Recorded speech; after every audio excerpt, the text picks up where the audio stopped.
The last whistle of the afternoon train echoed across the dusty plains as Violet Morgan collapsed onto the wooden bench at the Willow Creek depot, her tears falling freely.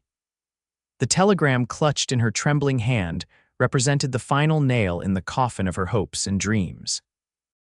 April 1882 was proving to be the cruelest month she had ever experienced. "Station's closing, miss," the station master called out, not unkindly. "Can't have you staying here overnight." Violet wiped her eyes with her handkerchief, already soiled from hours of quiet sobbing. "Please, sir. I have nowhere to go." Her voice cracked as she spoke the truth that terrified her. At 22 years old, she was alone in a strange town with $3 to her name and a broken heart. The station master shook his head regretfully. "Sorry, miss, rules are rules." The sun was beginning to set, painting the western sky in hues of orange and pink that would have been beautiful under different circumstances. Violet had arrived in Willow Creek, Colorado, with such hope, a teaching position promised by her fiancé's family, and a wedding to plan. Now both were gone. The telegram had been brutally efficient. "Position filled, stop Francis, married a leaner, stop, do not come, stop." She brushed dust from her once fine traveling dress, now wrinkled from the 3-day journey. Her trunk sat beside her, containing everything she owned in the world. Where would she go? What would she do? Back home in Boston, there was nothing left, her parents gone, the family home sold to pay debts. "You all right there, miss?" The deep voice startled her. Violet looked up to see a tall man observing her with concern. He wore a well-worn hat that shadowed his features, but she could make out kind eyes and a strong jawline beneath several days' worth of stubble. His attire, dusty riding clothes, leather chaps, and boots with spurs marked him unmistakably as a cowboy. Violet began, then stopped. There was no point in lying. "No, I'm not all right." The cowboy nodded as if he'd expected this answer. He removed his hat, revealing thick dark hair, and sat down at a respectful distance. "Name's Preston Wyatt. Most folks call me Prees." "Violet Morgan," she replied automatically, years of proper Boston upbringing asserting themselves even through her distress. "Seems to me like you're in some trouble, Miss Morgan," Preston said, his voice gentle but direct. "Train's gone, station's closing, and you look like you've had about the worst day a person could have." A fresh tear escaped down her cheek. "That's a fair assessment, Mr. Wyatt." He studied her for a moment, taking in her city clothes, the quality trunk, and her obvious distress. "You got family in town, someone expecting you?" Violet shook her head. "No one is expecting me, not anymore." She didn't know why she was talking to this stranger, but something in his steady gaze made her feel she could trust him. The station master approached again, keys jingling. "I mean it, miss, got to lock up now." Preston stood, towering over both of them. "I understand, Jim, the lady's with me." The station master's eyebrows rose. "She is." Preston turned to Violet, his expression earnest. "Miss Morgan, I've got a ranch about 5 miles outside of town. My sister Martha lives there too. She's a good woman, keeps me in line. You can stay with us until you figure things out."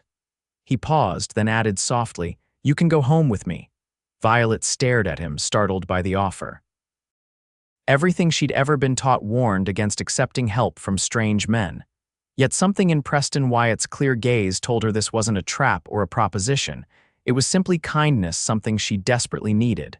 "I couldn't impose," she said weakly. "It's no imposition.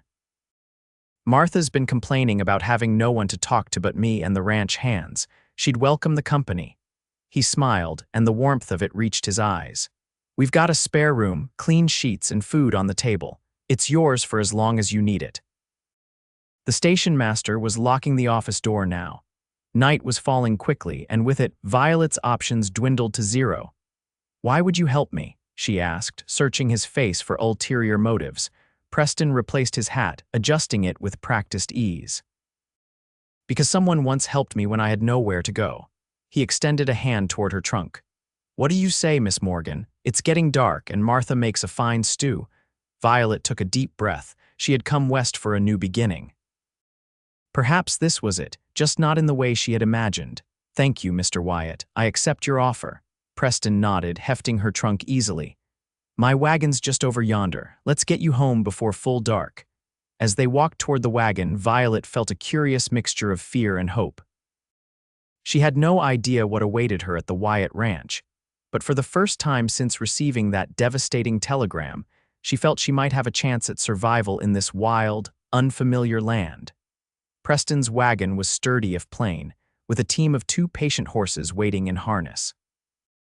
He secured her trunk in the back, then offered his hand to help her onto the wooden seat. The leather was worn smooth from years of use but clean and well-maintained, like everything else about Preston Wyatt that she had observed so far. "It's not the most comfortable ride," he apologized as he climbed up beside her, "but Dolly and Buck here know the way home even in the dark." As the wagon pulled away from the depot, Violet cast one last look at the small station building. It represented the end of one journey and the beginning of another she had never anticipated. The town of Willow Creek was modest, but busy, a single main street lined with buildings, most of them wooden, though a few brick structures suggested prosperity. People were hurrying to finish their business before nightfall, paying little attention to the wagon carrying a cowboy and a tearful young woman out of town. "How long have you lived in Willow Creek, Mr. Wyatt?" Violet asked, partly to be polite and partly to distract herself from her worries. "Going on 8 years now," he replied, handling the reins with practiced ease. "Came out from Missouri after the war with not much more than the clothes on my back. Worked as a hand on a few ranches, saved every penny. When old man Thornton decided to sell his place, I managed to scrape together enough for a down payment." He smiled slightly. "Been paying it off ever since, but the land's good and the cattle are healthy. We get by. And your sister came west with you." "Martha joined me 3 years ago after her husband passed. She needed a change, and I needed someone to turn that house into a home." He glanced at her. "She's got a way of making things comfortable, Martha does." As they left town behind, the road became rougher. The wagon swayed and jolted over ruts and rocks, and Violet found herself gripping the seat to stay balanced. The vast openness of the landscape both awed and intimidated her. In Boston, buildings and people had surrounded her at every turn. Here, the endless sky stretched above, already dotted with early stars, while the silhouettes of distant mountains rose against the darkening horizon. "It's so big," she murmured. Preston chuckled. "That it is, takes some getting used to. Most city folks either fall in love with it right away or can't wait to get back to their crowded streets." "Which was it for you?" "Fell in love first day," he said simply. "Something about knowing you can ride for days and still not see everything. Makes a man feel both small and important at the same time." They rode in companionable silence for a while. The rhythmic clip-clop of hooves and creaking of the wagon created a soothing backdrop to Violet's thoughts. She didn't know what tomorrow would bring, but for tonight, at least, she would have shelter. "Would it be too forward to ask what brought you to Willow Creek?" Preston finally asked. "Most young ladies don't travel alone to small Colorado towns unless they've got a powerful reason." Violet hesitated. Her situation was humiliating, but she owed him honesty. "I was engaged to be married to Francis Caldwell. His family owns the Willow Creek Academy. I was promised a teaching position there, and we were to be married in June." The words felt distant now, as if she were talking about someone else's life. "I received a telegram just before boarding the train in Denver. Francis married someone else 3 days ago. The teaching position went to his new wife." Preston was quiet for a long moment. "That's a mighty hard blow." "Yes," Violet agreed. "The worst part is that I have nowhere to return to. My parents are gone, our home was sold. I spent nearly everything I had on the journey here." She forced a brittle laugh. "I'm 22 years old and have managed to find myself completely alone in the world." "You're not alone tonight," Preston said firmly. "And tomorrow, well, tomorrow's a new day with new possibilities." They crested a small rise and Preston pointed ahead. "There it is, Cottonwood Ranch." In the gathering darkness, Violet could make out a cluster of buildings nestled in a small valley. The main house was modest but substantial, with light glowing warmly from its windows. Several outbuildings surrounded it, and in the nearest pasture, dark shapes that must be cattle moved slowly in the evening breeze. "It's not much compared to Boston," Preston said, a note of pride in his voice nonetheless. But it's ours, free and clear in another 2 years if the cattle prices hold. As they approached, a dog began to bark, announcing their arrival. The front door of the house opened, spilling more light into the yard, and a woman's silhouette appeared. "Preston Wyatt, you're late for supper again." The voice was stern but affectionate. "Got a good reason this time, Martha," Preston called back as he guided the wagon to a stop near the house. "Brought us a guest." The woman Martha stepped farther into the light. She was perhaps 40, with Preston's same dark hair now streaked with silver, pulled back in a practical bun. Her dress was simple but clean, covered by an apron that suggested she'd been interrupted in her kitchen duties. "A guest." Martha repeated, curiosity evident in her tone as she peered at Violet. Preston jumped down from the wagon and came around to help Violet descend. "Martha, this is Miss Violet Morgan." She found herself stranded at the depot with nowhere to go. "Miss Morgan, my sister, Martha Wyatt Barnes." Martha's expression softened immediately. "Oh, you poor dear. Come in, come in. Supper's still warm and you look like you could use a good meal." Violet felt a rush of gratitude for this immediate acceptance. "Thank you, Mrs. Barnes. I don't want to be a burden." "Nonsense," Martha said firmly, already ushering her toward the house. "And it's just Martha, please. We don't stand on ceremony here." She shot a look at her brother. "Preston, bring the lady's trunk and see to the horses before you come in." Preston touched the brim of his hat. "Yes, madam." There was a smile in his voice that told Violet this was a familiar exchange between them. The interior of the ranch house was surprisingly comfortable. The main room served as both parlor and dining area, with a large fireplace along one wall and a solid wooden table with 6 chairs dominating the space. Rag rugs softened the plank floor, and kerosene lamps cast a warm glow over simple but well-made furniture. Doorways led to what Violet presumed were bedrooms and the kitchen, from which delicious smells were emanating. "Sit, sit," Martha insisted, pulling out a chair at the table. "When did you last eat?" Violet tried to remember. "Breakfast, I think, in Denver." Martha clucked her tongue disapprovingly. "No wonder you're pale as milk. You stay right there." She disappeared into the kitchen and returned moments later with a bowl of fragrant stew and a thick slice of bread. "Eat now. Questions later."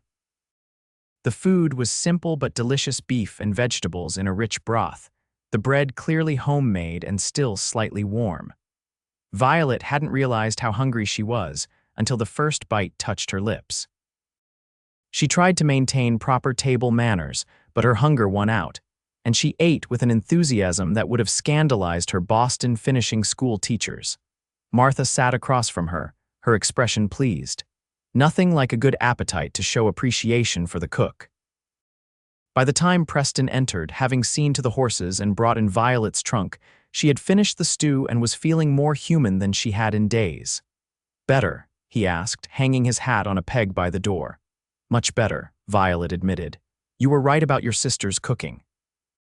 Martha rose to serve her brother, and soon the 3 of them were seated around the table. To Violet's surprise, it didn't feel awkward. Martha asked simple, non-intrusive questions about her journey, and Preston occasionally added comments about the countryside she'd traveled through. Neither pressured her to explain her situation. After the meal, Martha showed her to a small but clean bedroom off the main room. "It's not fancy," she apologized, "but the mattress is stuffed with fresh straw and the quilt is warm." "It's perfect," Violet said sincerely. "I can't thank you enough for your kindness." Martha patted her hand. "Get some rest, dear. Things often look brighter in the morning." Left alone, Violet unpacked only her nightgown and toiletries. As she prepared for bed, she could hear the low murmur of conversation between the siblings in the main room. She caught fragments, poor girl. That Caldwell family. What a terrible thing, and knew Preston was explaining her situation to his sister. She should have felt embarrassed, but instead she felt a curious relief. These strangers knew her shame now, and they hadn't turned her away. As she slipped beneath the quilt, the exhaustion of the day caught up with her. Her last thought before sleep claimed her was of Preston Wyatt's kind eyes and his simple offer. "You can go home with me." Morning arrived with the crowing of a rooster and the smell of coffee. Violet woke disoriented, then remembered where she was.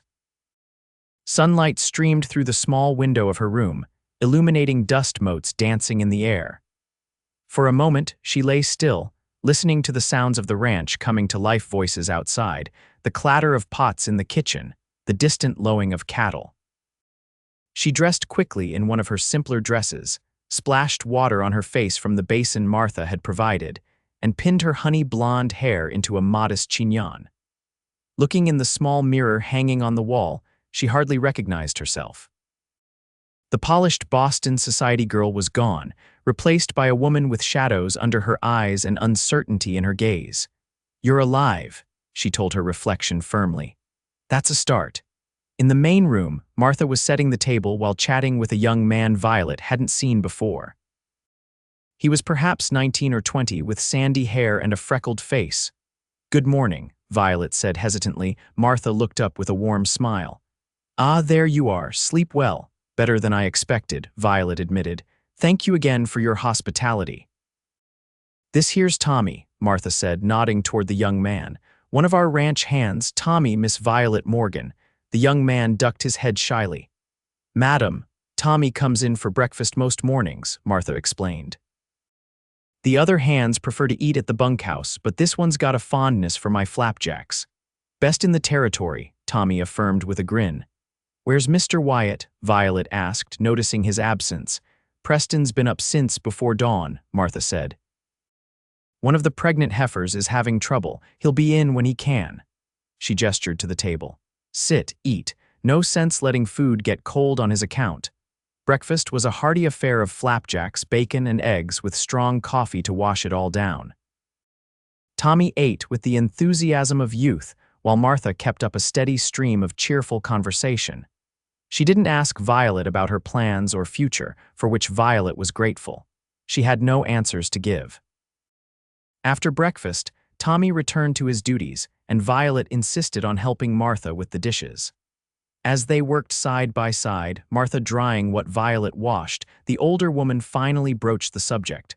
"Preston told me about your situation," she said directly. "That Caldwell family has always been high and mighty, thinking their money makes them better than others. What they did to you was unconscionable." Violet focused on scrubbing a particularly stubborn spot on a plate. "I should have known better. Francis always seemed reluctant about setting a date. I thought it was just because he wanted everything to be perfect." Martha snorted. "Men who truly love a woman don't need perfect circumstances to marry her." She placed a dried plate in the cupboard with more force than necessary. "My late husband, God rest his soul, proposed to me during a thunderstorm that had us both soaked to the skin. Said he couldn't wait another minute to make me his wife." The story brought a small smile to Violet's lips. "He sounds like a good man." He was. Martha's expression softened with memory. "Been gone 5 years now. Pneumonia took him quick." She shook herself as if dispelling the sadness. "But we're talking about you, not me. Have you thought about what you'll do next?" Violet sighed. "I need to find work. I trained as a teacher but without a reference or position." She trailed off. "I have some skill with a needle. Perhaps there's seamstress work available in town." Martha considered this. "Willow Creek's not big, but it's growing. The mercantile might know of opportunities." She glanced at Violet appraisingly. "You're educated, that's clear from how you speak. That's not common out here. Might be an advantage." The sound of boots on the porch interrupted their conversation. Preston entered, looking tired but satisfied. He'd cleaned up somewhat, but his clothes still bore evidence of his morning's work. "Heifer and calf both doing fine," he announced, heading straight for the coffee pot. It was touch and go for a while there. "That's the third successful birthing this week," Martha said approvingly. "The herd's growing nicely." Preston nodded, then seemed to notice Violet for the first time. "Miss Morgan, good morning. I trust you slept well." "Very well, thank you," she replied. "And please call me Violet. After your kindness, formality seems unnecessary." A smile warmed his features. "Violet, then, and I'm Preston to my friends." Something about the way he said it, as if he already considered her a friend, touched Violet deeply. "Preston," she agreed. Martha looked between them with an expression Violet couldn't quite interpret. "Violet and I were just discussing her plans. She needs to find work." Preston sipped his coffee, considering. "What sort of work are you trained for?" "I'm a teacher by profession," Violet explained. but I also have skills in household management, sewing, and basic bookkeeping. Bookkeeping, Preston perked up at this. Now that's interesting. Most of the businesses in town struggle with their accounts, ranchers too, if I'm being honest. Martha nodded vigorously. Including you, brother dear, your ledgers are a disgrace. Preston didn't deny it. Numbers and I have never been on friendly terms. A thoughtful expression crossed his face. You know, Jenkins at the bank was saying just last week that he needs someone who can make sense of figures. The town's growing faster than he can keep up with. Hope flickered in Violet's chest. Do you think he might consider hiring me? It's worth asking, Preston said. I'm heading into town this afternoon to pick up some supplies. You're welcome to ride along if you'd like to speak with him. I would appreciate that very much, Violet said, her mind already racing with possibilities. A position at the bank would be respectable, and if it involved bookkeeping, it would utilize her skills. That's settled then, Martha declared. And Violet, you're welcome to stay here as long as you need. The room is yours. I couldn't impose, Violet began. It's no imposition, Martha interrupted firmly. This house has been too quiet since my daughter Rachel married and moved to Denver last year. Having another woman around is a blessing. Preston nodded in agreement. We mean it, Violet, no rush. Overwhelmed by their generosity, Violet could only murmur her thanks. For the first time since receiving that devastating telegram, she felt a flicker of genuine hope. Perhaps there was a place for her in this unfamiliar Western world after all. The ride into Willow Creek that afternoon gave Violet her first clear view of the countryside surrounding the Cottonwood Ranch. In daylight, she could appreciate the beauty that had been hidden by darkness the previous evening.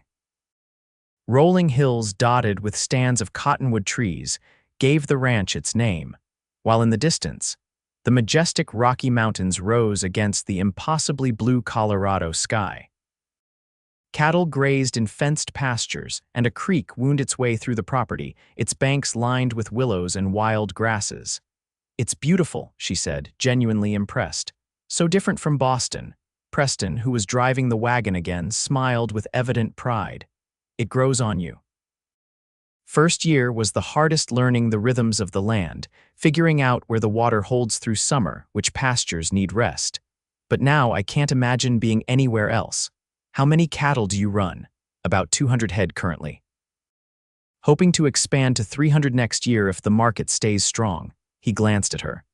You know something about ranching, Violet laughed. Not at all, but I'm curious by nature. I like to understand how things work. As they approached town, Preston pointed out various landmarks: the church with its small steeple, the schoolhouse where children from outlying ranches boarded during the week, the doctor's house with its distinctive red door. And there's the bank, he said, indicating a sturdy brick building on the corner of Main Street. Willow Creek's not big enough yet for one of those fancy stone banks you might have in Boston, but Jenkins runs a solid operation. The town was busier than it had appeared the previous evening. Wagons and riders moved along the dusty Main Street, people went about their business, and a general air of purposeful activity pervaded the scene. It wasn't Boston with its crowded streets and constant noise, but it was far from the sleepy backwater Violet had initially imagined. Preston pulled the wagon to a stop in front of the mercantile. I need to order some supplies first. Would you like to look around the store while I talk business with Old Man Miller, or would you prefer to go straight to the bank? I'll accompany you to the mercantile, Violet decided. I should get a sense of what's available here. What she didn't say was that she was nervous about approaching the banker alone. Having Preston introduce her would lend her credibility she otherwise lacked. Miller's mercantile was a cavernous space filled with everything from farm implements to fabric, canned goods to candy. The smell was a peculiar but not unpleasant mixture of coffee, leather, and spices.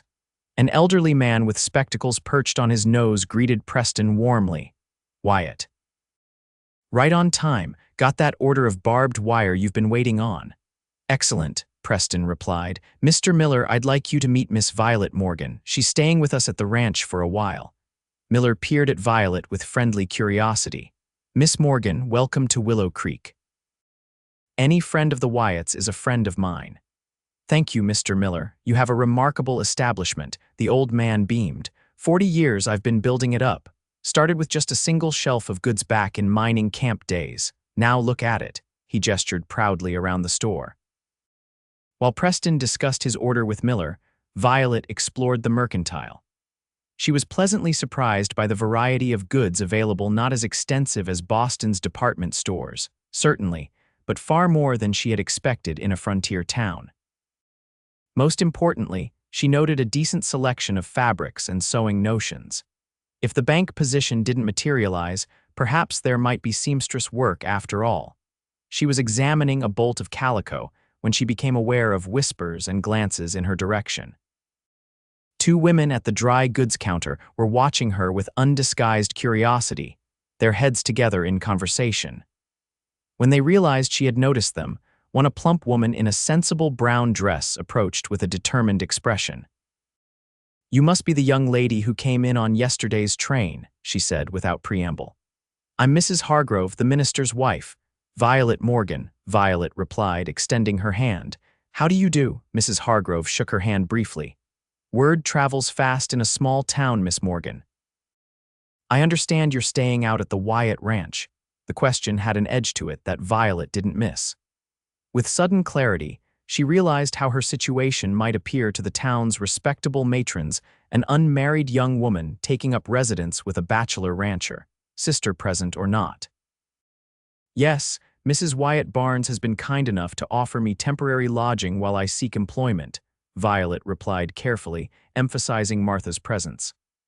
"I had expected to take up a teaching position at the academy, but found upon arrival that circumstances had changed, Mrs. Hargrove's expression softened slightly.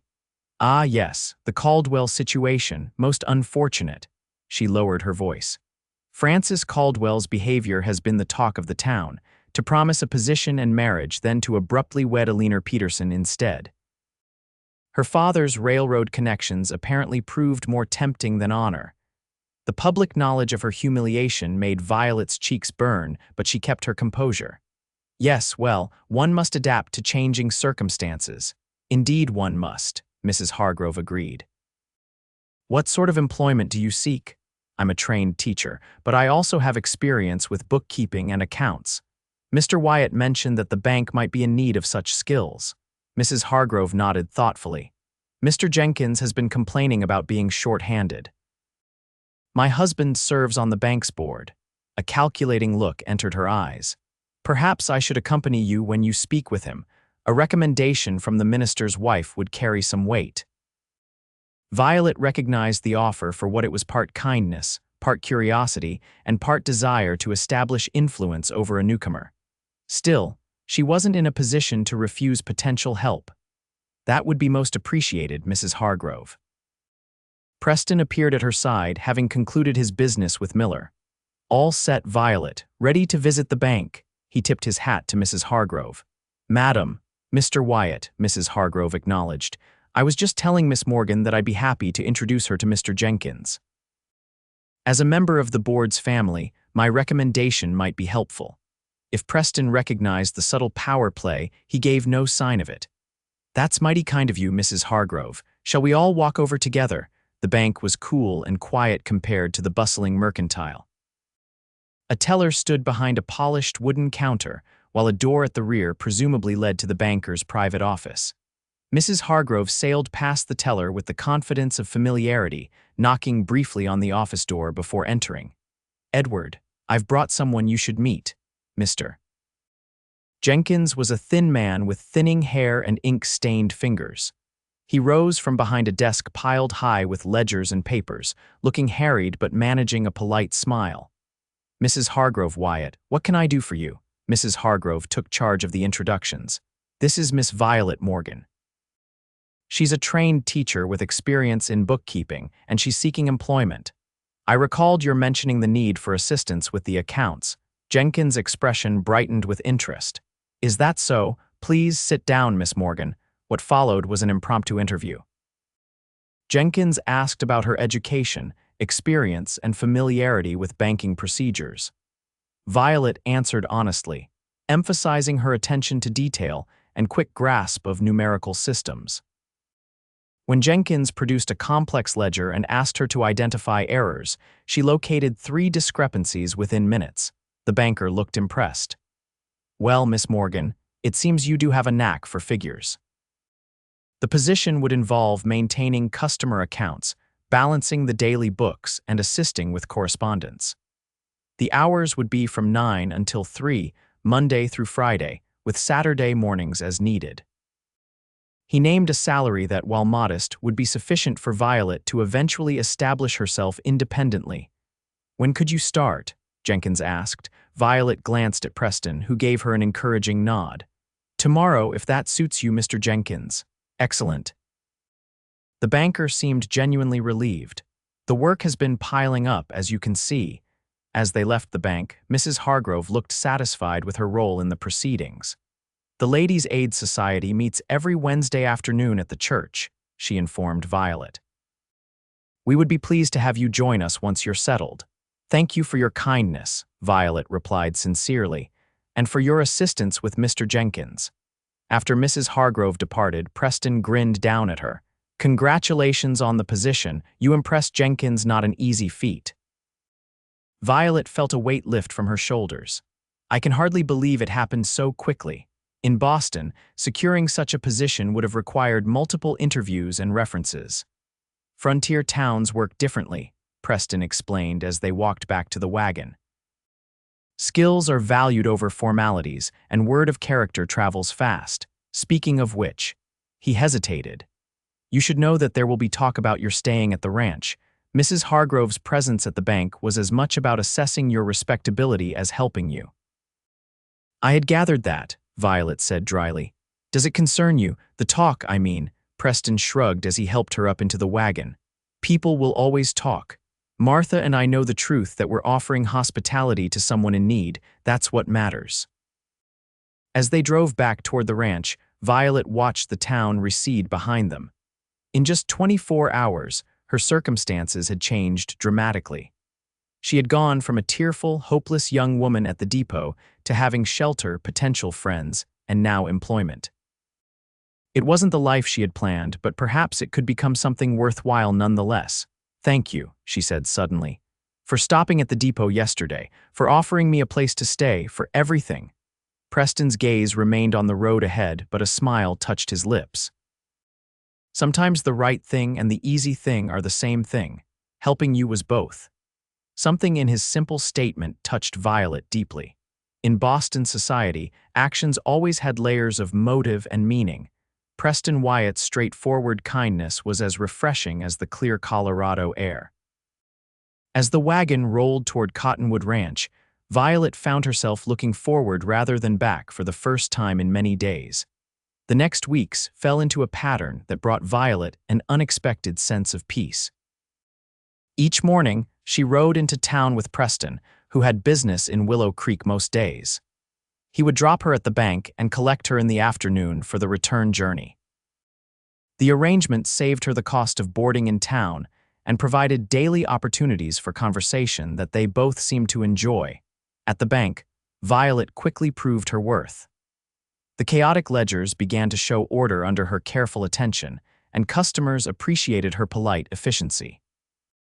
Mr. Jenkins became increasingly reliant on her organizational skills, and by the end of her second week, he had increased her responsibilities to include drafting correspondence and managing the filing system. Evenings at the ranch were pleasant affairs.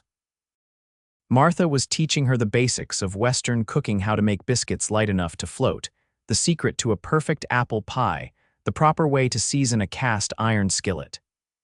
In return, Violet shared some of the refined dishes she had learned in Boston, adapting them to the ingredients available. Their kitchen experiments often resulted in laughter and occasional disasters, but the shared activity created a bond between the women.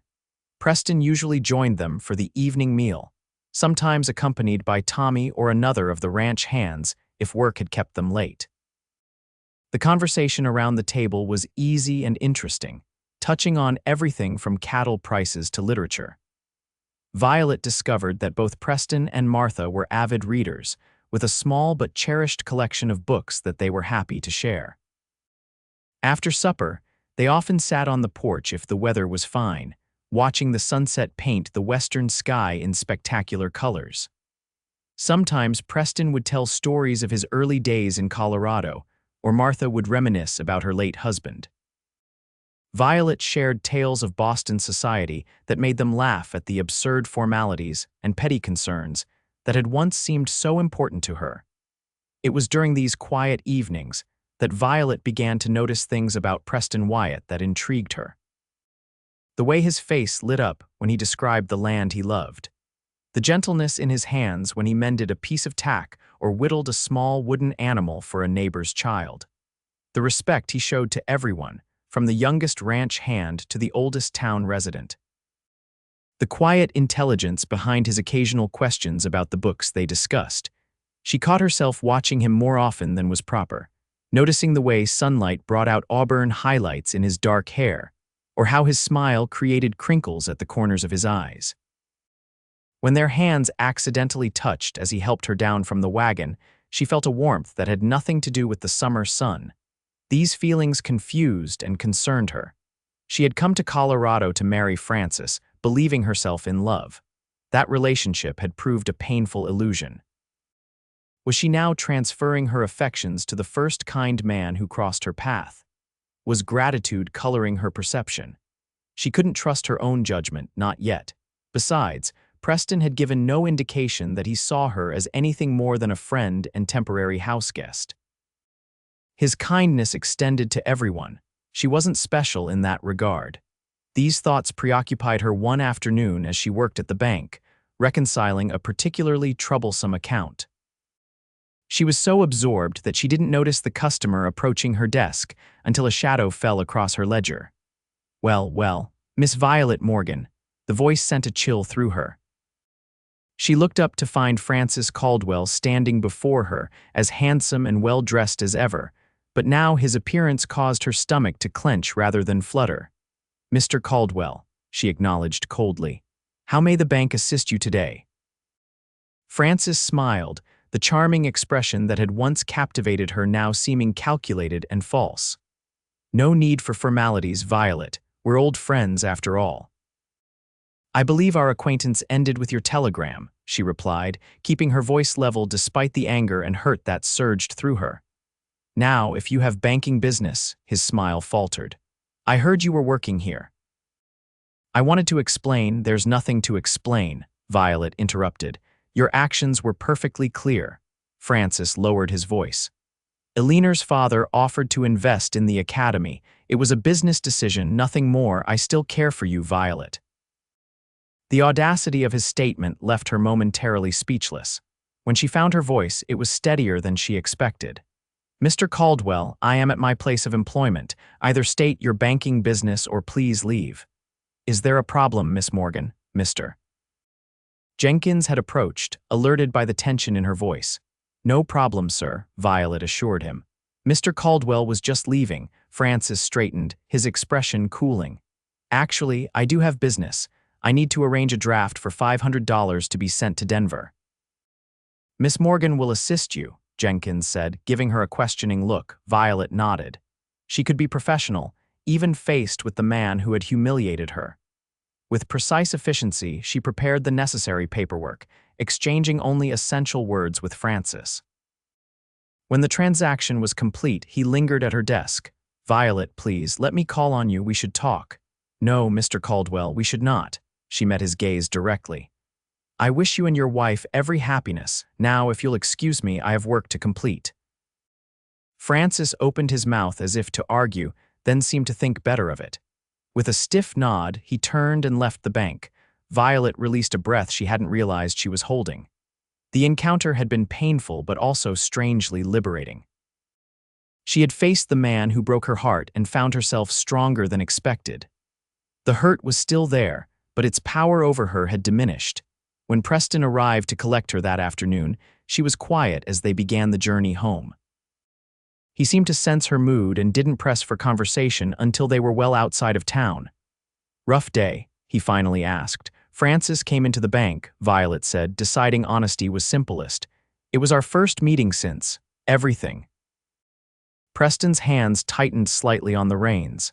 I see, was he unkind to you? No, quite the opposite. He wanted to explain and suggested we should talk privately. She shook her head in disbelief, as if there could be any explanation that would matter now.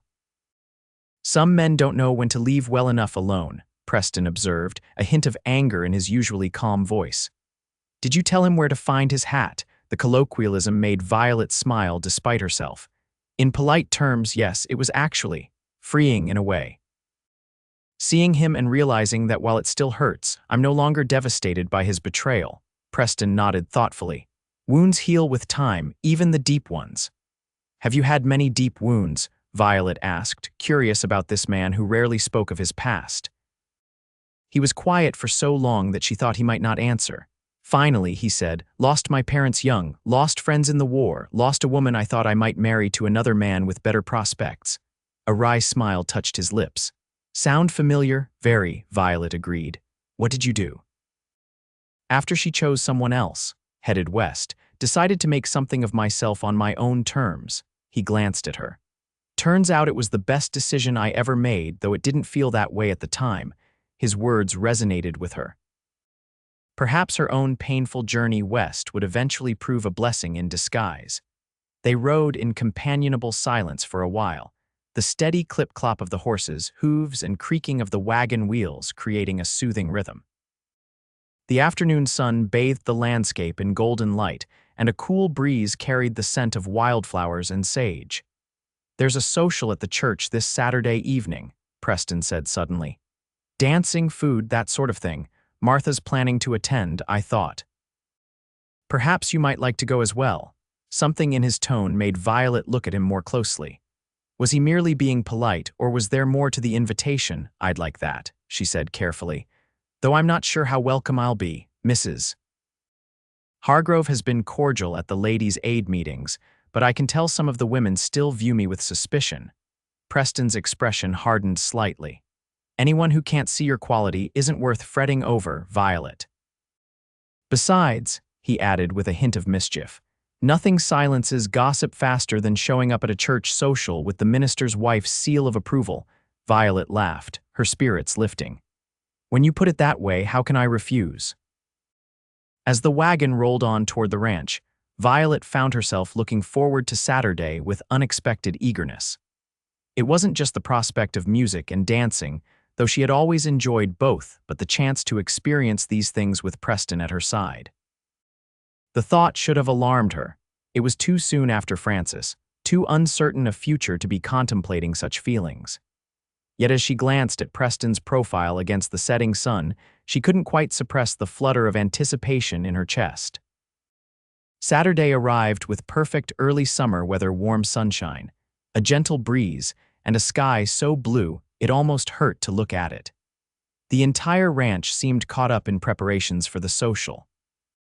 Martha spent the morning baking her famous apple pies for the refreshment table, filling the house with mouth-watering aromas. Even the ranch hands were affected, taking extra care with their appearance as they completed the day's chores. Violet found herself unusually concerned about her own attire. Her Boston wardrobe, while well-made, was too formal for a country social. After sorting through her trunk, she settled on her simplest day dress, a blue cotton with minimal trim that could be dressed up or down depending on accessories. Martha eyed the selection approvingly when Violet showed it to her. That'll do nicely. Not too fancy, not too plain. The color suits you, brings out your eyes. Do you think I should add a ribbon or perhaps some lace at the collar? Violet asked, suddenly feeling like a schoolgirl preparing for her first dance. Martha's eyes twinkled knowingly. Hoping to catch someone's eye, are we? Violet felt heat rise to her cheeks. No, of course not. I just want to make a good impression on the townspeople. MMHMM, Martha hummed, clearly unconvinced. Well, I happen to have a lovely cream-colored lace collar that would complement that dress beautifully, and perhaps a matching ribbon for your hair. By late afternoon, Violet was ready. Martha had helped her style her hair in a simpler fashion than her usual Boston chignon, with soft waves framing her face and a cream ribbon woven through the golden strands. The borrowed lace collar softened the neckline of her dress, and she had added her mother's small pearl earrings, one of the few pieces of jewelry she had kept when settling her parents' estate. When she emerged from her room, Preston was waiting in the main room, freshly shaved and wearing his best shirt. He stopped mid-conversation with Martha, his expression changing in a way that sent warmth spreading through Violet's chest. "You look beautiful," he said simply. "Thank you," Violet replied, suddenly shy under his admiring gaze. "You're quite handsome yourself." Martha looked between them with undisguised satisfaction.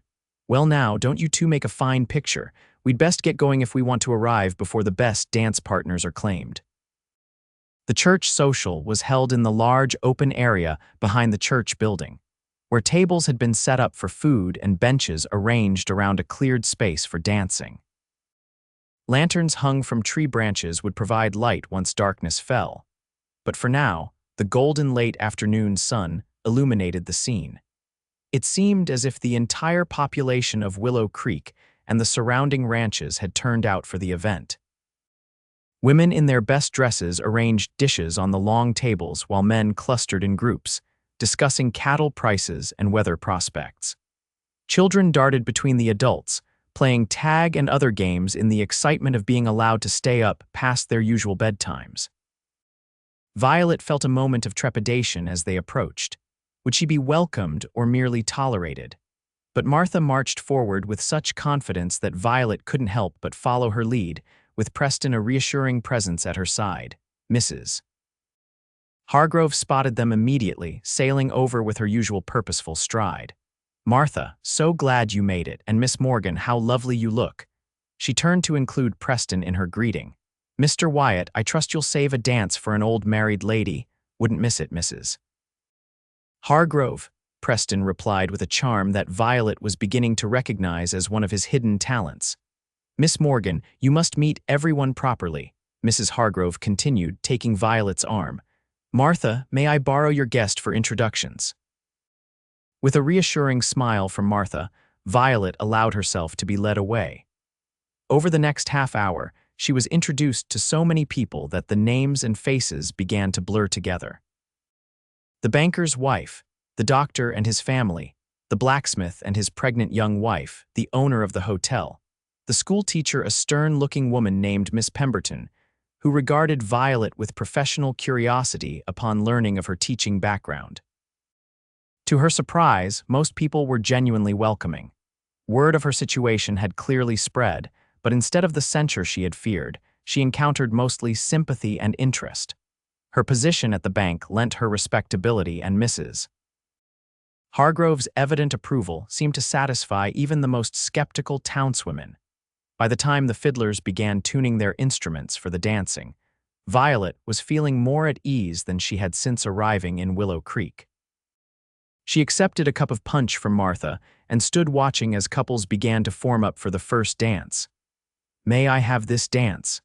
Preston appeared at her side, extending his hand with a slight bow that wouldn't have been out of place in a Boston ballroom. "You may," Violet replied, setting aside her punch. "Though I should warn you, I know only the formal dances of Eastern society. These country reels may be beyond my abilities." Preston's eyes crinkled with amusement. "I'll teach you. It's mostly about enjoying yourself and not worrying too much about the steps." As they joined the forming lines, Violet noticed several curious glances directed their way. Preston Wyatt dancing with the newcomer was apparently worthy of note. She tried to ignore the attention, focusing instead on Preston's instructions as the music began. The dance was lively and far less structured than the waltzes and quadrilles she was accustomed to. There was much spinning, clapping, and changing of partners as the dancers moved through the patterns. Violet found herself laughing as she attempted to keep up, grateful for Preston's steady guidance when she missed a step or turned the wrong way. "You're a natural," he told her during a brief pause in the movements. "You're a shameless flatterer," she retorted, breathless and flushed with exertion and pleasure. The evening continued with more dancing, delicious food from the abundant tables, and conversation that flowed as easily as the lemonade and punch. Violet honored her social obligations by dancing with Mr. Jenkins, the doctor, and even the minister. But she found her gaze repeatedly drawn to Preston as he partnered other women, including the promised dance with Mrs. Hargrove. During a break in the dancing, Violet found herself momentarily alone at the edge of the gathering. The sun had set, and the lanterns cast a warm, golden glow over the scene. She was observing the interactions around her with interest when an unwelcome voice spoke from behind her. "You seem to be settling in well." Violet turned to find Francis standing there, elegant as always in a suit that must have cost more than most of the men present earned in months. Eleanor was nowhere to be seen. "Mr. Caldwell," Violet acknowledged coolly. "Yes, Willow Creek has been very welcoming." Francis moved closer, lowering his voice. "Violet, please, this cold formality isn't necessary. We were more to each other than that." "Were we?" Violet questioned, surprised by the calmness she felt. "I'm beginning to think I never really knew you at all," Francis frowned. "You're angry, I understand that, but surely we can be civil, even friendly. We'll be seeing each other in town regularly after all." "I am being civil," Violet pointed out. "I wish you well, Francis, I truly do. But friendship requires trust, and that's something I no longer have in you." His expression hardened. "I see you've found a replacement already. Rather quick work, wouldn't you say, though I wouldn't have expected you to settle for a rough cowboy." The contempt in his voice when he said "cowboy" ignited a spark of anger in Violet. "Preston Wyatt is worth 10 of you, Francis. He understands honor and kindness in ways you never will. Is everything all right here?" Preston's voice came from beside her, steady and calm but with an undercurrent of steel. He didn't touch Violet, but his presence at her side felt like a shield. Francis straightened, his handsome features arranging themselves into a polite mask. "Wyatt, just catching up with an old friend." "Funny," Preston replied mildly. "Didn't look much like a friendly conversation from where I was standing." Violet placed a hand lightly on Preston's arm. "It's fine. Mr. Caldwell was just leaving." Francis's gaze dropped to her hand on Preston's arm, and something like genuine hurt flashed across his face. For a moment, Violet almost felt sorry for him. Then she remembered the telegram, the public humiliation, the cavalier way he had discarded their future together. "Enjoy your evening," Francis said stiffly, then turned and walked away. Violet released a slow breath. "Thank you for coming over, though I was handling it." "I know you were," Preston said, his expression softening as he looked at her. "You don't need rescuing, Violet. But sometimes it's nice to have backup." The simple understanding in his words touched her deeply. Francis had always treated her as something delicate that needed protection. Preston saw her strength and respected it, offering support without taking over. "Would you like to dance again?" he asked, extending his hand. "The fiddlers are starting up a waltz. I believe that's more your territory." Violet smiled and placed her hand in his. "I'd like that very much." As Preston led her onto the dance floor, Violet was acutely aware of his hand at her waist, the proper distance he maintained between them, and the grace with which he guided her through the familiar steps of the waltz. For a man who spent his days on horseback and working with cattle, he moved with surprising elegance. "Where did you learn to waltz?" she asked curiously. A smile tugged at his lips. "My mother insisted, said a gentleman should know how to dance properly, even if he lived on a farm in Missouri." "She was right," Violet observed. "You dance beautifully." "Easy to do with the right partner," he replied, his eyes holding hers in a way that made her heart beat faster than the exertion of dancing could explain. As they moved together in perfect harmony, Violet realized with sudden clarity that her feelings for Preston Wyatt had progressed far beyond gratitude or friendship. The realization should have frightened her. It was too soon, too uncertain, but instead, it filled her with a quiet joy.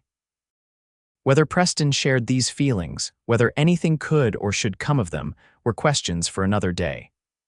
For now, it was enough to be here in this moment, dancing beneath the stars with a man who saw her clearly and valued what he saw. The weeks following the church social brought changes to Violet's life at a pace that sometimes left her breathless. Her position at the bank expanded as Mr. Jenkins recognized her capabilities, giving her more responsibility and a corresponding increase in salary. The townspeople, having seen her officially accepted at the social, now greeted her warmly on the streets and included her in community activities. Most significantly, her relationship with Preston was evolving in ways both subtle and profound. Nothing had been declared between them, no formal courtship announced, yet everyone, including Martha, seemed to recognize the growing attachment. Preston began finding reasons to visit the bank during business hours, bringing her wildflowers he'd picked along the way or stopping by just to see if she wanted to have lunch at the hotel's small restaurant. On Sundays after church, they often rode out to explore the countryside together, Preston proudly showing her his favorite spots on the ranch and beyond. He taught her to ride properly side saddle was impractical in the West. He insisted, and Violet discovered an unexpected love for the freedom of moving across the open land on horseback. During these outings, they talked endlessly, sharing stories of their pasts and dreams for their futures. Violet learned about Preston's difficult childhood in Missouri, his reluctant service in the war when he was barely 18, and his determination to build something meaningful in the peace that followed. In turn, she told him about growing up in Boston society, the expectations placed on young women of her class, and her own quiet rebellion in pursuing education beyond what was considered necessary for a future wife and mother. "I never quite fit," she confessed one afternoon as they sat beside the creek that gave Cottonwood Ranch its water. "I loved learning too much, asked too many questions, it wasn't proper." Preston, leaning back against a cottonwood tree, smiled. "Their loss is Willow Creek's gain and mine." The simple statement, delivered without flourish, warmed her more than any flowery compliment Frances had ever paid her. June turned to July, bringing intense heat during the day but gloriously cool evenings. On one such evening, as they sat on the porch watching fireflies rise from the grass, Preston turned to Violet with unusual seriousness. "I've been thinking," he began, "about your situation." Violet raised an eyebrow. "My situation?" "You've been staying with us for nearly 2 months now," he continued. "You're established at the bank, making your own way. I imagine you'll be wanting your own place soon." The thought hadn't actually occurred to Violet. She had grown so comfortable at the ranch, with Martha's companionship and Preston's everything, that she hadn't considered moving into town. The idea created an unexpected hollow feeling in her chest. "I suppose that would be the proper thing to do," she said carefully, trying to read his expression in the fading light. Was he suggesting she should leave? Preston seemed to be choosing his words with unusual care. "There's a small house in town, not far from the bank. Old Mrs. Wilson lived there until she passed last winter. Her son's been looking to sell it." "Oh," Violet wasn't sure where this conversation was heading. "I looked at it yesterday," Preston continued. "Its sound needs some work, but nothing major. 2 bedrooms, a decent kitchen, small yard." Violet's confusion grew. "Are you helping me find housing in town?" Preston took a deep breath. "No, well, yes, but not exactly." He turned to face her fully. "Violet, I'm not good with fancy words or grand gestures.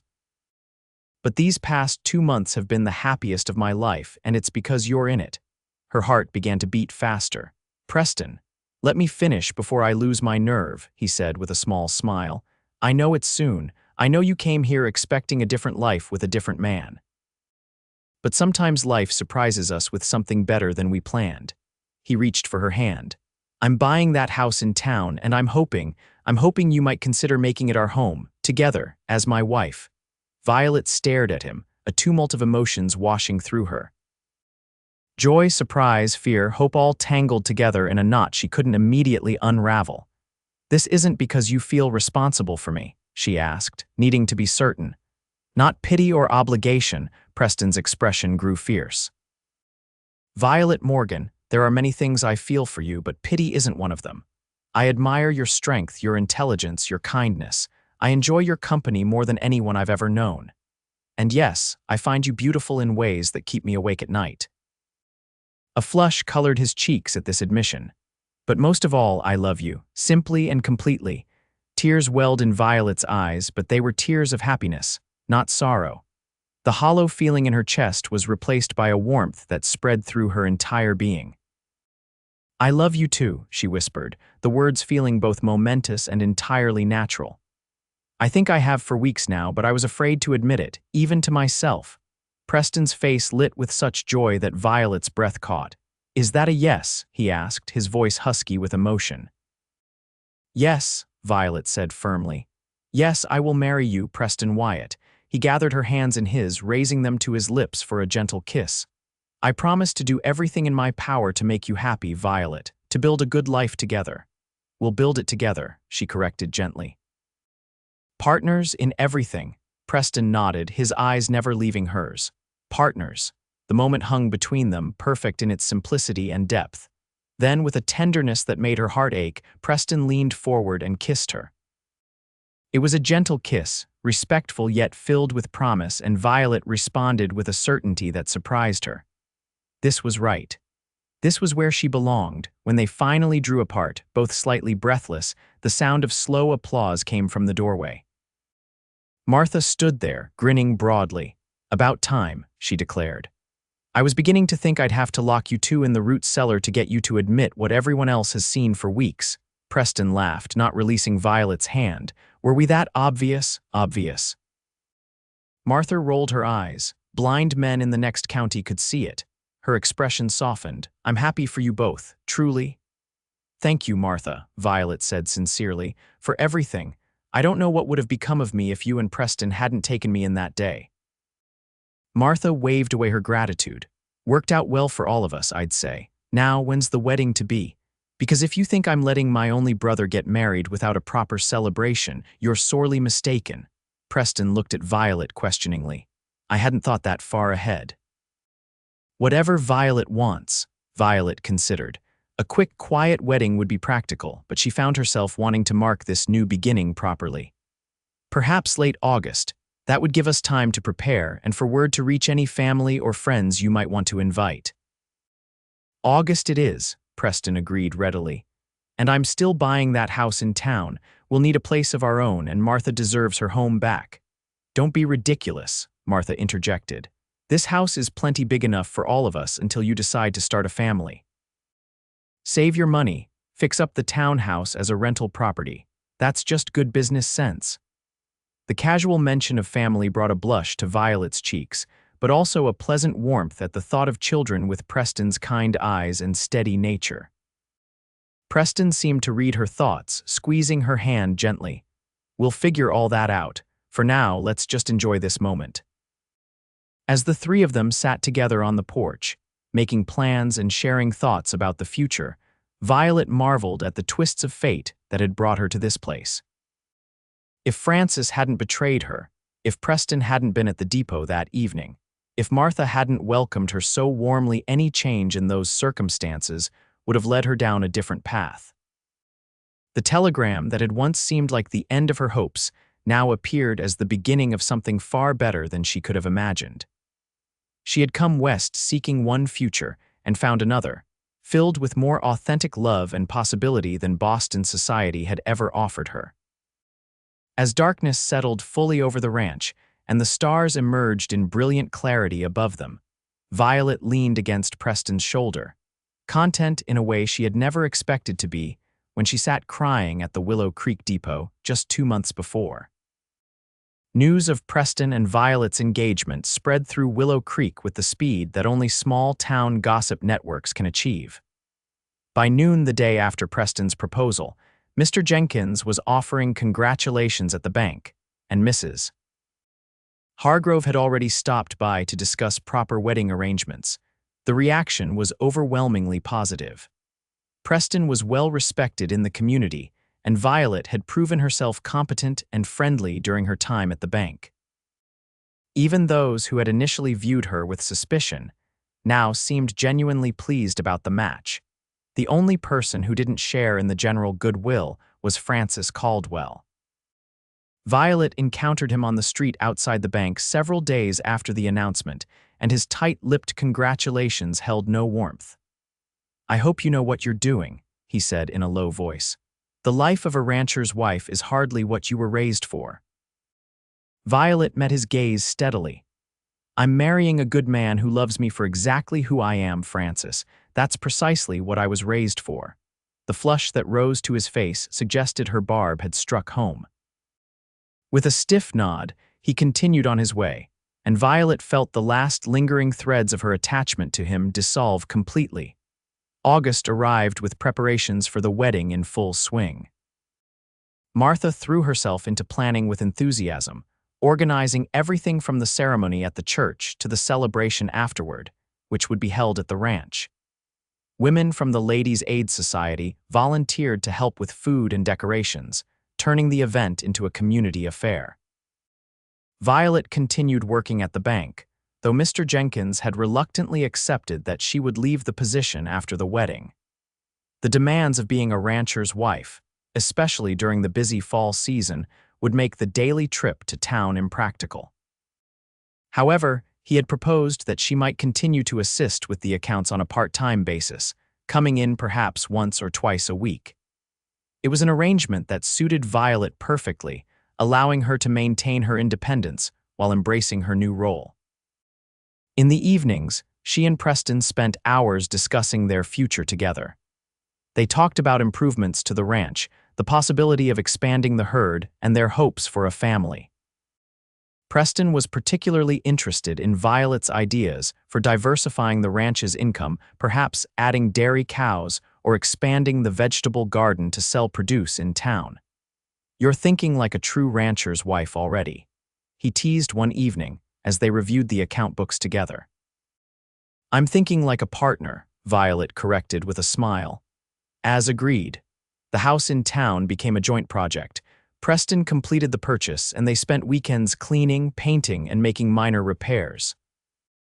Though they had decided to live at the ranch for the time being, the townhouse would provide rental income and a potential investment for their future. 2 weeks before the wedding, a letter arrived that threw their careful plans into momentary chaos. It was from Rachel, Martha's daughter, announcing that she and her husband would be arriving from Denver for the wedding with Martha's 2 young grandchildren in tow. "Where will we put everyone?" Martha fretted, though her excitement at seeing her daughter and grandchildren was evident. "The children can stay with me, of course, but Rachel and John will need space." "They can have my room," Violet offered immediately. "I can move in with you temporarily." Preston shook his head. "No need. The house in town is ready enough. I'll stay there until the wedding, and Rachel's family can have my room and the spare room Violet's been using." Martha looked uncertain. "That seems a lot of disruption right before your wedding day." "It's only for a week or so," Preston said reasonably. "Besides, it's traditional for the groom not to see the bride before the wedding, isn't it?" Violet laughed. "I think that's just on the wedding day itself." "Well, we'll be extra traditional," Preston declared with a wink, so it was decided. Preston moved his essential belongings to the townhouse, and 2 days later, Rachel arrived with her husband John and their children 5-year-old David and 3-year-old Sarah. They were a handsome family, Rachel clearly taking after Martha with her dark hair and practical manner, while John seemed a steady, good-humored man who clearly adored his wife and children. The children took to Violet immediately, especially little Sarah, who decided that Violet's golden hair made her a princess from the storybooks Rachel read to her. Violet, who had always loved children, enjoyed their company tremendously, reading to them, playing simple games, and answering David's endless questions about Boston and trains and anything else that crossed his curious mind. "You're a natural with them," Rachel observed one afternoon as Violet helped Sarah make a crown of wildflowers. "Do you want children of your own?" "Very much," Violet admitted. "Preston and I hope to start a family soon after we're married." Rachel smiled knowingly. "Children change everything mostly for the better. Just be prepared for less sleep and more laundry than you ever thought possible." The days leading up to the wedding passed in a blur of final preparations. Violet's dress, a simple but elegant creation of cream-colored silk with lace trim, was finished by Mrs. Miller, the mercantile owner's wife, who had once been a dressmaker in St. Louis. Martha and Rachel helped with the final fitting, all 3 women growing teary-eyed at the sight of Violet in her bridal attire. "Preston won't know what hit him," Rachel declared. "I just wish my parents could have seen this day," Violet said softly. Though it had been several years since their passing, moments like these made their absence particularly poignant. Martha squeezed her hand. They would be proud of the woman you've become, Violet, and happy to know you've found such a good man. The evening before the wedding, a knock came at the ranch house door. Martha opened it to find Preston standing there, looking somewhat sheepish. "I know I'm not supposed to be here," he said quickly, "but I need a private word with Violet. It's important." Martha raised an eyebrow but stepped aside. "She's in the kitchen. 5 minutes, then you need to make yourself scarce. Bad luck and all that." Violet looked up in surprise when Preston entered the kitchen. "Is everything all right?" "Fine," he assured her. "But something's arrived that couldn't wait until tomorrow." He reached into his pocket and withdrew a small box. "This came on today's stage from Denver. I ordered it weeks ago, wasn't sure it would arrive in time." Curious, Violet opened the box to find a delicate gold band nestled inside, set with a small but perfect pearl. "It's beautiful," she breathed. "It reminded me of you," Preston said. "Simple but elegant, strong yet gentle." He took her hand. "I wanted you to have a proper ring, something worthy of you." Tears pricked at Violet's eyes. "It's perfect." Preston smiled, relieved. "I should go before Martha throws me out bodily, but I wanted you to have this tonight to wear tomorrow." "Wait," Violet said as he turned to leave. "I have something for you too." She retrieved a small package from a drawer and handed it to him. "It was my father's. I've been saving it for the right person." Preston unwrapped the package to reveal a gold pocket watch, well made and clearly valuable. "Violet, I can't accept this." "It's a family heirloom. You are my family now," she said simply. "Or you will be tomorrow. I want you to have it." Preston's eyes glistened suspiciously as he carefully tucked the watch into his pocket. "Thank you. I'll treasure it always." Martha's voice called from the main room. "Time's up, you two." Preston leaned forward and placed a quick, gentle kiss on Violet's lips. "Until tomorrow, then."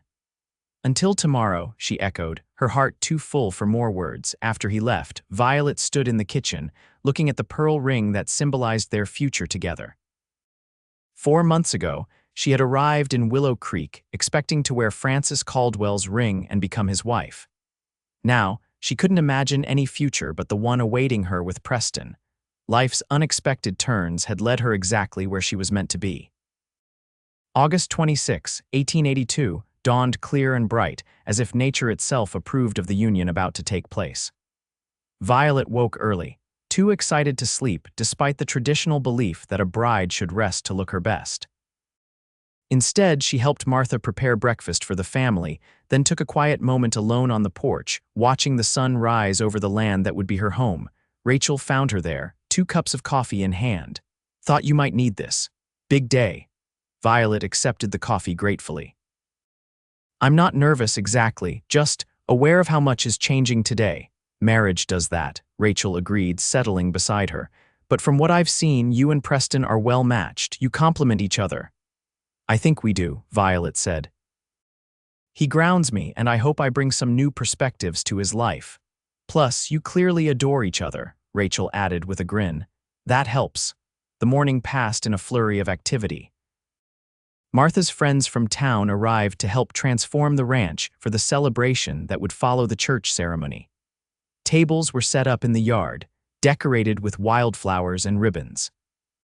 A space was cleared for dancing, and the ranch hands constructed a simple arch of twined branches where the couple would receive their guests. At noon, it was time to prepare the bride. Rachel and Martha helped Violet bathe and dress, arranging her hair in an elegant style adorned with tiny white flowers from Martha's garden. The wedding dress, with its modestly high collar and long sleeves, suited Violet perfectly, emphasizing her slender figure and complementing her fair coloring. "Something borrowed," Martha said, fastening a delicate silver necklace around Violet's throat. "This was my mother's." "Something blue," Rachel added, tucking a blue ribbon into Violet's bouquet of summer roses and baby's breath. "The dress is new," Violet said, smoothing the silk. "And this," she touched the pearl ring Preston had given her, which she wore on her right hand until the ceremony. "This is both old and new to me." "Perfect," Martha declared, her eyes suspiciously bright. "Absolutely perfect."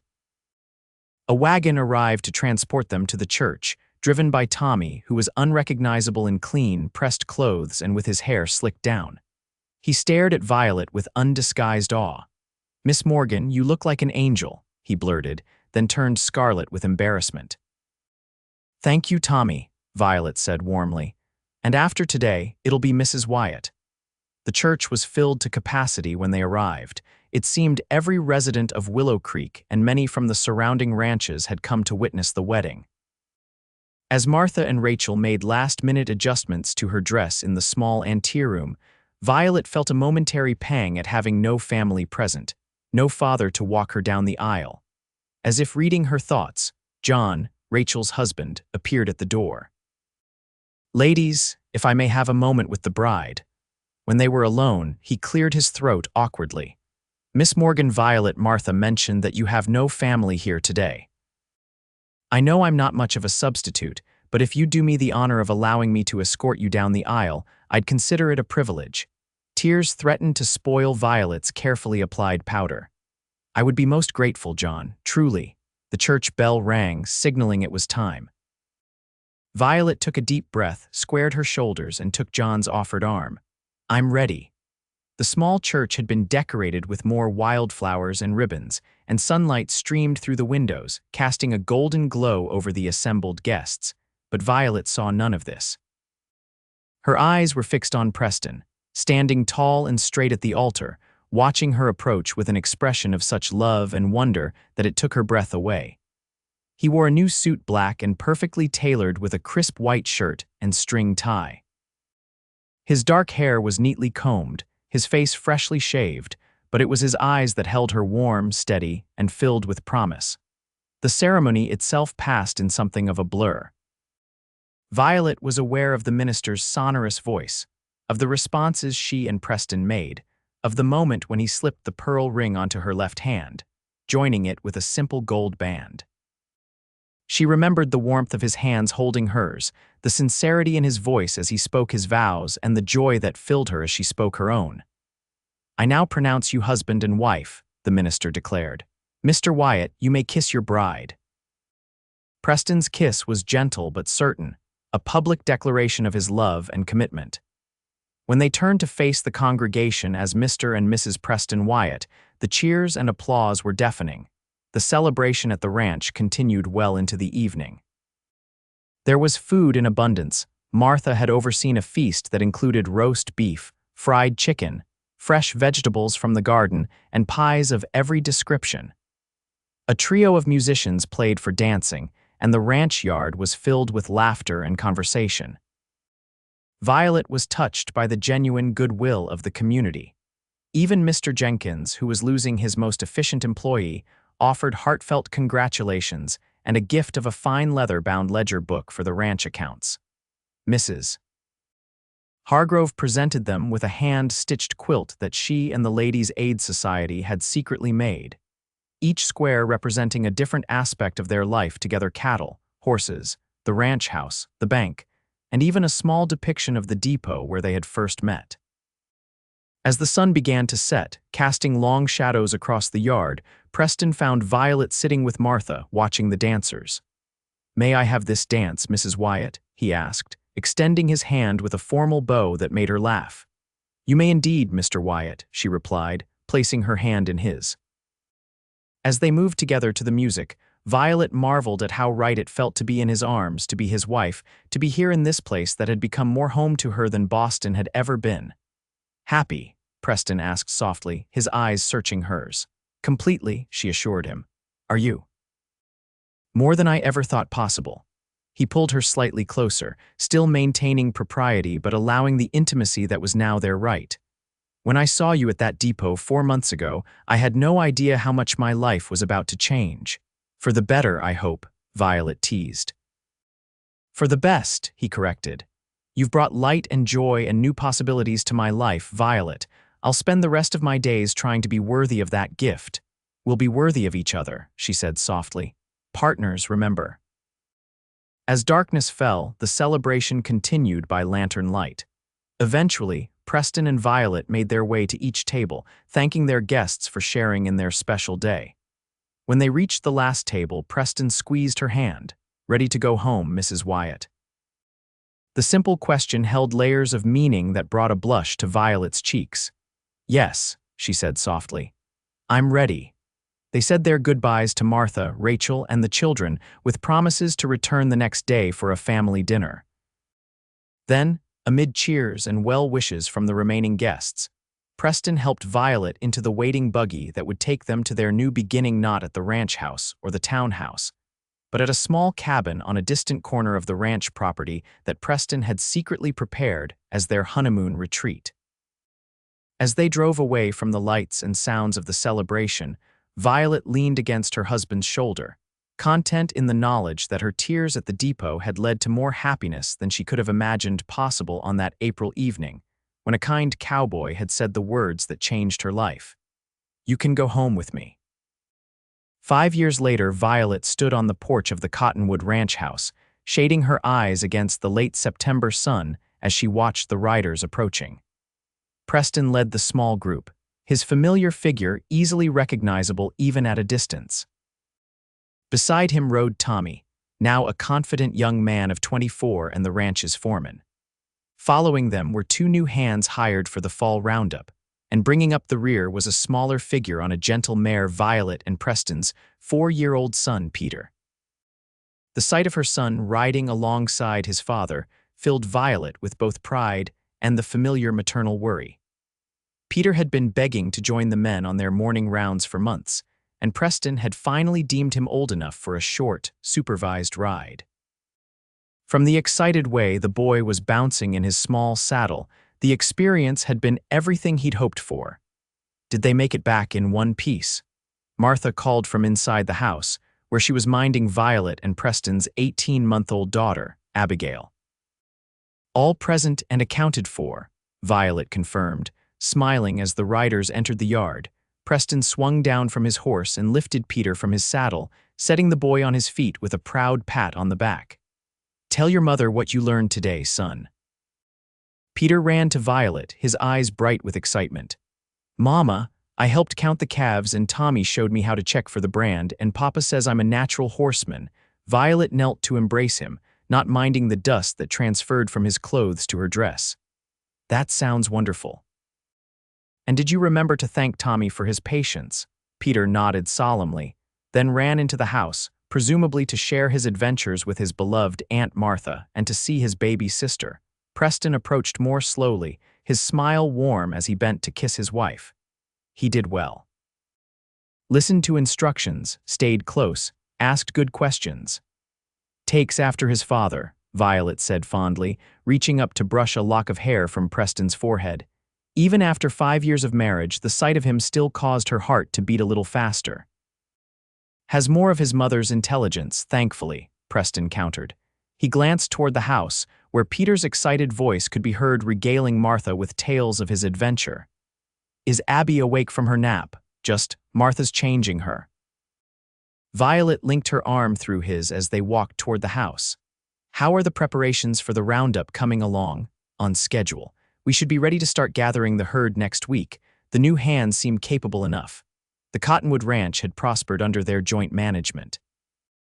The herd had grown to over 500 head, and they had added dairy cows, chickens, and an expanded vegetable garden that supplied not only their own needs, but provided extra income through sales to the hotel and restaurant in town. The house in town was rented to the new schoolteacher and her husband, providing another steady source of income. Martha still lived with them in the ranch house, which had been expanded to accommodate the growing family. Her presence was a blessing, especially after the children arrived, and she showed no signs of wanting to leave the home and family she loved. Inside, they found Martha in the main room, holding Abigail while Peter continued his animated description of his morning adventure. The little girl squealed with delight at the sight of her father, holding out chubby arms to be picked up. "There's my princess," Preston said, taking her from Martha and swinging her into the air, eliciting more delighted giggles.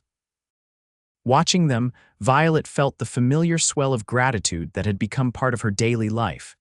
Their family, their home, their life together, all of it a gift she never took for granted. Rachel sent a letter. Martha said, handing Violet an envelope. Came on this morning's stage. Wonderful, Violet said, opening it eagerly. Rachel and her family visited at least once a year, and the women maintained a regular correspondence.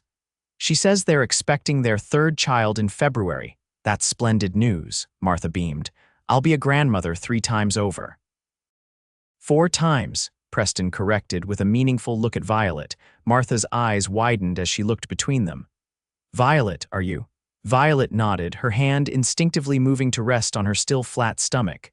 We just confirmed it with Dr. Wilson yesterday. The baby should arrive in late March. Martha's joyful embrace nearly squeezed the breath from her. Oh, my dears, what wonderful news! Peter looked up from the wooden horse he'd been showing Tommy. What news? Preston knelt beside his son. Your mama is going to have another baby, Peter. You'll have a new brother or sister in the spring. Peter considered this information with the seriousness only a 4-year-old can muster. Will the baby like horses too? Laughter filled the room. We'll have to wait and see, Violet told him. But with you as a big brother, I'm sure the baby will learn to love them. Satisfied with this answer, Peter returned to his conversation with Tommy, who had become something of an older brother figure to the boy. Later that evening, after the children were asleep and Martha had retired to her room, Violet and Preston sat on the porch as had become their custom. The night was clear, stars scattered across the vast Colorado sky like diamonds on black velvet. In the distance, a coyote called, its lonely cry echoing across the silent land. Happy? Preston asked, echoing the question he had asked her on their wedding day. Violet leaned against his shoulder, her hand finding his in the darkness. Completely, are you? More than I ever dreamed possible. He squeezed her hand gently. Sometimes I still can't believe how lucky I am that I happened to be at that depot on that particular evening. It wasn't luck, Violet said softly. It was destiny. They sat in companionable silence, watching the stars and listening to the night sounds of the ranch. So much had changed in 5 years, yet the foundation of their relationship remained constant mutual respect, shared purpose, and a love that had only deepened with time and experience. Violet thought of the tearful young woman she had been, sitting alone at the Willow Creek depot with nowhere to go and no hope for the future. How could she have known that her greatest devastation would lead to her greatest joy? That the end of one dream would be the beginning of a far better reality. Penny for your thoughts, Preston said, noticing her contemplative mood. I was just thinking about beginnings and endings, Violet replied, and how sometimes they're the same thing. Preston nodded, understanding as he always did. The end of your journey alone was the beginning of our journey together. Exactly. She turned to look at him, his beloved face visible in the soft light spilling from the house windows, and what a wonderful journey it's been. With many miles yet to travel, he added, his hand moving to rest gently on her stomach where their third child grew. Together. As they sat on the porch of the home they had built with love and hard work, surrounded by the family they had created, Violet Morgan Wyatt knew with absolute certainty that she was exactly where she was meant to be. The path had been unexpected, with tears and hardship along the way, but it had led her home to this man, this land, this life that had become more precious to her than anything she could have imagined when a kind-hearted cowboy had found her crying at the depot and said the words that changed everything. You can go home with me.